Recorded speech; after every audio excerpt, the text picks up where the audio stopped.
ఈ రాత్రి సంఘ ప్రార్థన నిమిత్తమై హెబ్రీలకు రాసిన పత్రిక 7వ అధ్యాయం 17వ వచనాన్ని అందరం కలిసి ఒకసారి చదువుదాం. హెబ్రీ పత్రిక 7వ అధ్యాయము 17వ వచనం. ఏలయనగా నీవు నిరంతరం మెల్కీసెదెకు క్రమము చొప్పున యాజకుడవై ఉన్నావు అని ఆయన విషయమై సాక్ష్యము చెప్పబడేది. మరోసారి కూడా బిగ్గరగా చదువుకుందాము. ఏలయనగా నీవు నిరంతరం మెల్కీసెదెకు క్రమము చొప్పున యాజకుడవై ఉన్నావు అని ఆయన విషయమై సాక్ష్యము చెప్పబడింది. చాలండి. చదువుకున్న ఈ లేఖన భాగం చేరిరాగలిగిన మన హృదయాలకు రాత్రి సంఘ ప్రార్థన నిమిత్తమై హెచ్చరికగా, ప్రిపల్పుగా, ఆశీర్వాదకరంగా, దీవెనకరంగా ప్రేమగల దేవుడు చేయునుగాక. ఆమేన్. ప్రియులారా, కొన్ని క్షణాలు మనం దేవుని యొక్క వాక్యాన్ని కొంత ధ్యానపూర్వకంగా ఆలోచన చేద్దాం. పాపులమైన మన కొరకు ప్రభు ప్రాణం పెట్టి మనలను విమోచించాడు నరకపు శిక్ష నుంచి. యేసు ప్రభు యొక్క బలియాగము ద్వారా గొప్ప రక్షణను మనం అనుభవించడమే కాదు, దేవుని రాజ్యములో ఒక శ్రేష్టమైన స్థానానికి మనం తీసుకురాబడ్డాం. యోహాను రాసిన ప్రకటన గ్రంథం 1వ అధ్యాయము 6వ వచనం. యోహాను 1:6 ప్రకటన గ్రంథం.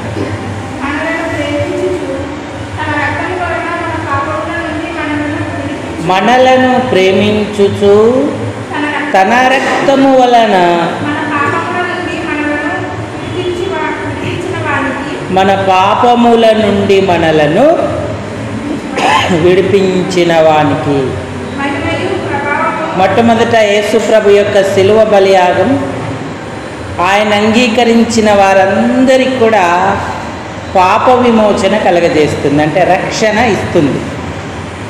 అంటే నరకపు శిక్ష ఇక వారికి ఎన్నటికీ ఉండదు, నిత్య జీవాన్ని పొందుతారు. అయితే దేవుడు వారిని ఏం చేశాడు?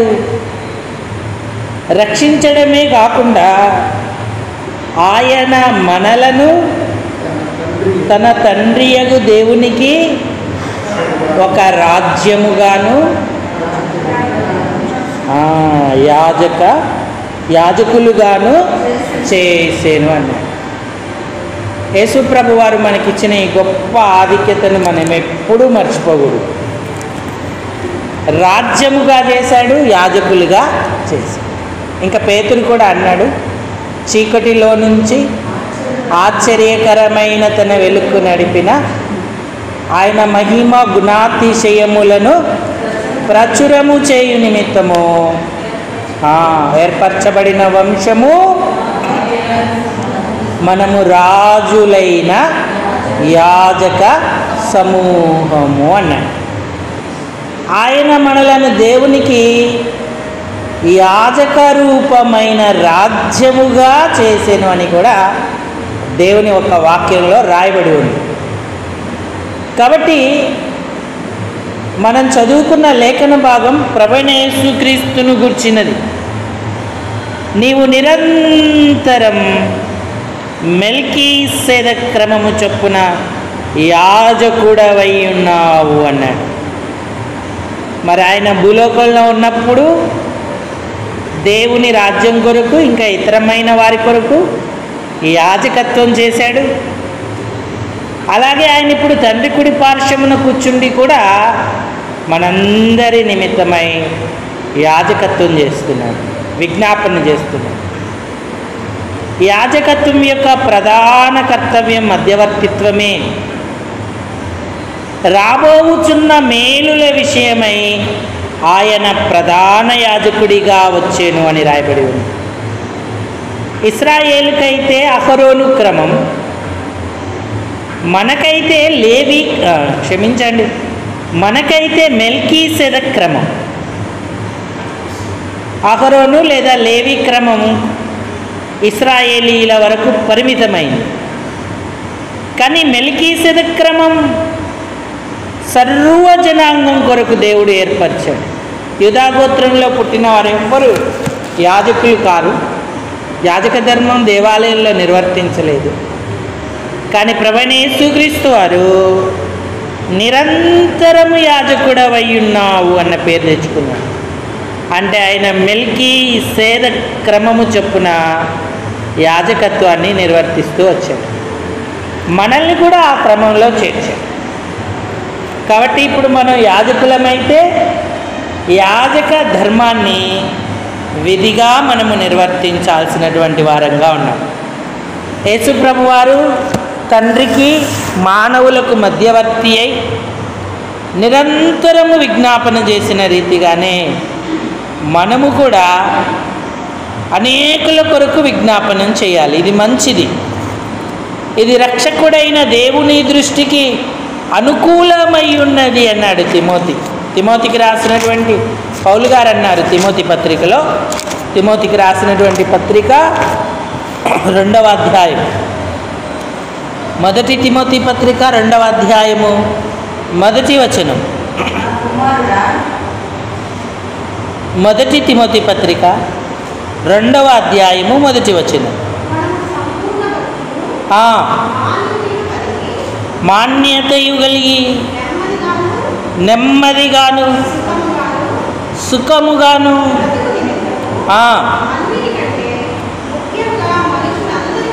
అన్నిటికంటే ముఖ్యముగా మనుషులందరి కొరకు, రాజుల కొరకు, అధికారులందరి కొరకు విజ్ఞాపనములను, ప్రార్థనలను, యాచనలను, కృతజ్ఞతాస్తుతులను చేయవలెనని హెచ్చరించుచున్నాను. ఇది మంచిది, మన రక్షకుడగు దేవుని దృష్టికి అనుకూలమై ఉన్నది అని చెప్పాడు. ఎందుకంటే దేవుడు మనుషులందరూ రక్షణ పొంది సత్యమును గూర్చి అనుభవ జ్ఞానం కలిగి ఉండవలెనని ఇచ్చయించుచున్నాడు అని చెప్పాడు. కాబట్టి ప్రియులారా, ఈనాడు రక్షించబడిన మనం ఎంతగా యాజకత్వాన్ని చేస్తూ ఉన్నాం, మధ్యవర్తిత్వాన్ని చేస్తున్నాం. అనేకుల రక్షణ కొరకు, పరిశుద్ధుల క్షేమము కొరకు, అధికారుల కొరకు నిరంతరం దేవునికి, లేదా అన్నిటికంటే ముఖ్యంగా దేవునికి మనం విజ్ఞాపన చేస్తున్నామా?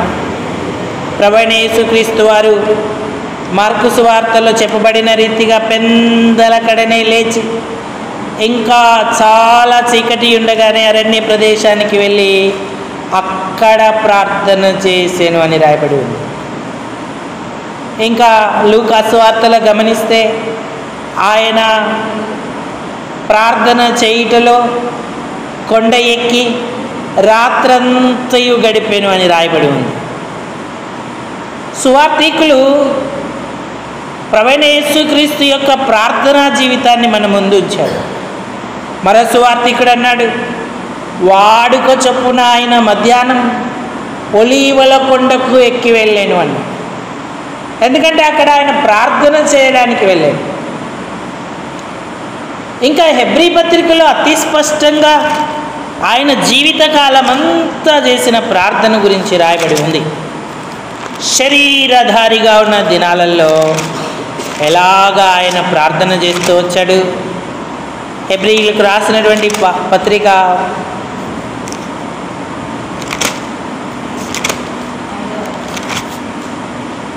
5వ అధ్యాయము 7వ వచనం. శరీరధారి అయి ఉన్న దినములలో మహారోదన కన్నీళ్ళు, మరణము నుండి రక్షింపగలవానికి ప్రార్థనలు, ప్రార్థనలు యాచనలను సమర్పించినందున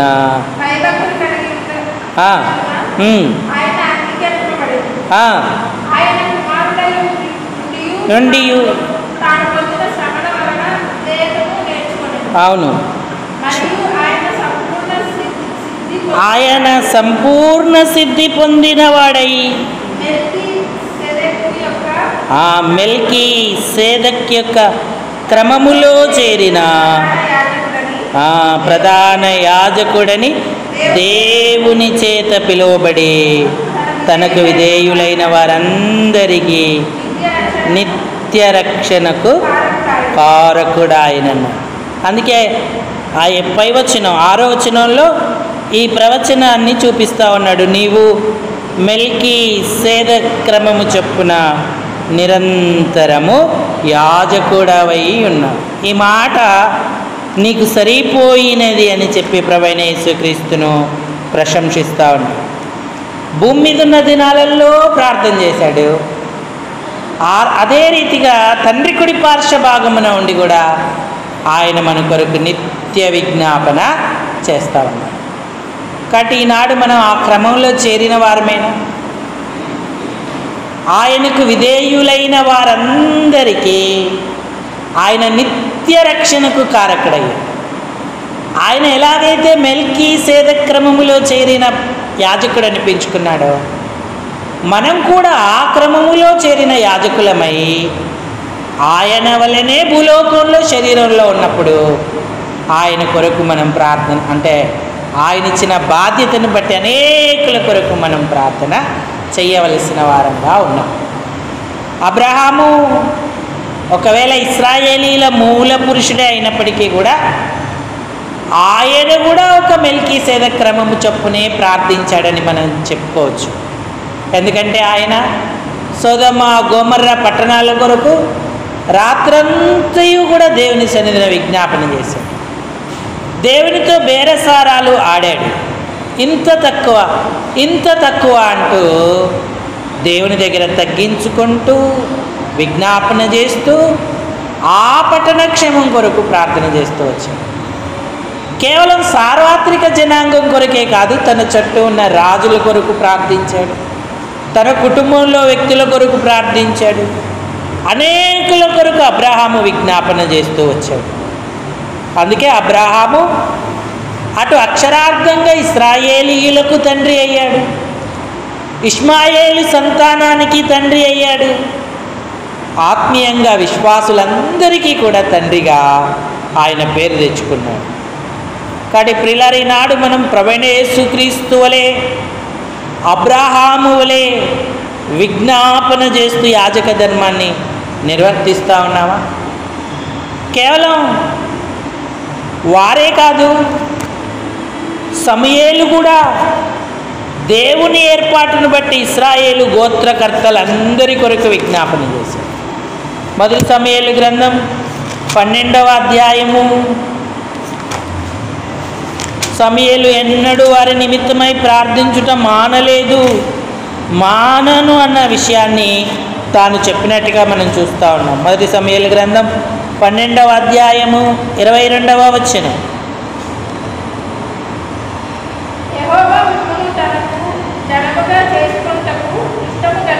యెహోవా మిమ్మును తనకు జనముగా చేసుకొనుటకు ఇష్టం కలిగి ఉన్నాడు.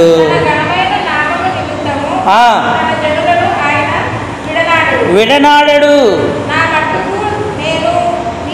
నా మట్టుకు నేను మీ నిమిత్తము ప్రార్థన చేయుట మానుట వలన యెహోవాకు విరోధముగా పాపము చేసిన వాడనగుదును అన్నాడు. దూరమగునుగా కానీ మీకు బోధింతును అని చెప్తూ వచ్చాడు.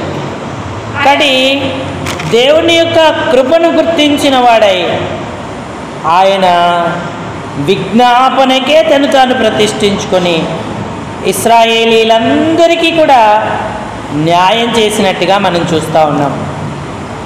దాను మొదలుకొని బేర్షాబా వరకు. ఇక్కడైతే నేను మానను అన్న సంగతి కనబడుతూ ఉంది. 99వ కీర్తన 6వ వచనం చదవండి. కీర్తన 99:6.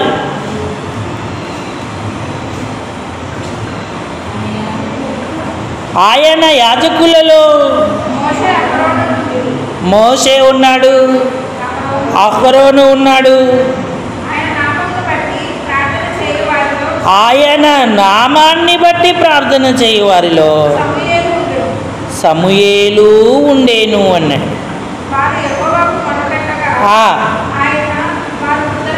అంటే యాజకుల పట్టీలో లేదా ప్రార్థన పరుల పట్టీలో సమూయేలు యొక్క పేరును దేవుడు రాశాడు. దాను మొదలుకొని బేర్షాబా వరకున్న 12 గోత్రాల ఇశ్రాయేలీలందరి క్షేమం కొరకై సమూయేలు ప్రార్థన చేస్తూ వారందరినీ దేవుని చేతికి అప్పగిస్తూ వచ్చాడు. అందుకే అటు న్యాయాధిపతిగా, ప్రవక్తగా, దీర్ఘదర్శిగా, రాజులను అభిషేకించిన వాడిగా, ఇశ్రాయేలుకు ఒక శ్రేష్టమైన మార్గాన్ని చూపిన వాడిగా, షీలోహులో దైవ ప్రత్యక్షత మరలా తెచ్చినటువంటి వ్యక్తిగా సమూయేలును దేవుడు వాడుకున్నాడు. ప్రార్థనా పరులు బయటికి కనబడకపోయినా మరి దేవుని యొక్క కార్యాలు వారు గంభీరంగా చేయగలుగుతూ ఉంటారు. అటు ప్రార్థన ఎంతో శ్రేష్టం. అదే యాజక ధర్మం. అటు సంఘముగా, వ్యక్తిగతంగా దేవుడిచ్చిన ధర్మాన్ని మనం నిరంతరం కొనసాగిస్తూ అహరోను క్రమములో కాదు, లేదా లేవీ క్రమములో కాదు, మెల్కీసెదెకు యొక్క క్రమములో చేరిన యాజకులమని, నిరంతరము యాజకులుగా ఉండబోతున్నామని ఈ ప్రార్థనా బాధ్యతను మన మీద వేసుకొని మనం విజ్ఞాపన చేసేటువంటి వారంగా ఉండాలి. అప్పుడు సంఘపక్షంగా దేవుడు గొప్ప కార్యాలు చేస్తాడు. ఆయన వారి పక్షమై దేవుని యొక్క ప్రణాళికలను భూలోకంలో నెరవేరుస్తాడు. ఎందుకంటే సంఘ ప్రార్థనకు ఎంతో శక్తి ఉంది. రాజులను మారుస్తాడు, రాజులను నియమిస్తాడు, ప్రభుత్వాలను నెలకొల్పుతాడు, ప్రభుత్వాలను కూలగొడతాడు. దేవునికి అసాధ్యమైనది ఏది కూడా లేదు. అంటే క్రైస్తవుల ప్రార్థన లేదా దేవుని పిల్లల ప్రార్థన ఎంత అవసరం. ఈనాడు దేవుడు సర్వభౌమాధికారి ఈ భూలోకంలో పనిచేయాలంటే ప్రార్థన ద్వారా మరి ఎంతో సునాయాసంగా ఆయన చేయగలుగుతాడు. అధికారులకు అధికారి ఆయన. సమస్త దేశములు ఆయన చేతిలో ఉన్నాయి. భారతదేశమే కాదు, అన్ని దేశాలే ఆయన చేతిలో ఉన్నాయి. అందుకే సమస్త దేశములారా యెహోవాకు ఉత్సాహధ్వని చేయుడి అన్నాడు. 100వ కీర్తనలో దేవుడే అందరినీ పుట్టించాడు, అందరినీ పోషిస్తున్నాడు, అందరినీ నడిపిస్తున్నాడు అన్న మాటలు మనకు కనబడతాయి. కాబట్టి మనం కూడా మన ప్రభువైన యేసుక్రీస్తు వలె, మన పితరుడైన అబ్రహాము వలె, సమూయేలు వలె నిరంతర యాజకత్వాన్ని కొనసాగిద్దాం. మన శరీరంలో ఉన్నంతకాలం వ్యక్తిగతంగా, సంఘముగా అనేకుల కొరకు ప్రార్థన చేయాలి. అలాగే దేవుని ఏర్పాటుని బట్టి మన యాజకత్వాన్ని మనం కొనసాగించే వారంగా ఉండాలి. ప్రభు ఈ మాటలు దీవించునుగాక. అందరూ తలలు వంచి కళ్ళు మూసుకోండి. మనం ప్రార్థనలోకి వెళదాం.